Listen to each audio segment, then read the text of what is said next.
19 বলে 50, পাকিস্তান সুপার লিগের ইতিহাসে তৃতীয় এবং এবারের আসরের দ্রুততম 50।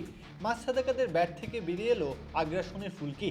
ছোট মরিচে যেমন ঝাল বেশি, তেমনই 20 বছরের ছোকরার ব্যাটের ঝাঁঝে কুপোকাত মুলতান সুলতানের বোলাররা। অনূর্ধ্ব 19 থেকে নিজের আগ্রাসী সত্তার জানান দিয়ে যাচ্ছেন সাদাকাত। চোখে মুখে ভয় নেই একটুও, বরং বোলারদের নিঃশ্বাস আটকে দেওয়া যেন তার একমাত্র কাজ। ক্রিকেট পাড়ায় ঘটা করেই চর্চা চলে তাকে নিয়ে, বড় হলে ছেলেটা বিরাট কেউ হবে। সাদাকাত এক একটা ধাপ পার করে যাচ্ছেন। সেই ধারাবাহিকতায় হায়দ্রাবাদ কিংসম্যানের রানের চাকাকে ঘুরিয়ে দিলেন 238 স্ট্রাইক রেটে।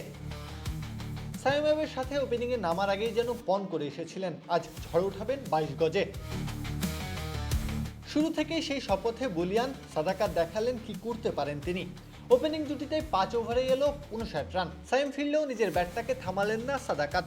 মোহাম্মদ নওয়াজের বলে সাজঘরের পথে ফেরার আগে 26 বলে তুলে নিলেন 62 রান। 5-6 আর 5-4-এর সাহায্যে সাজানো ইনিংস যেন নতুন তারকার আগমনী সুর হয়ে বাজল।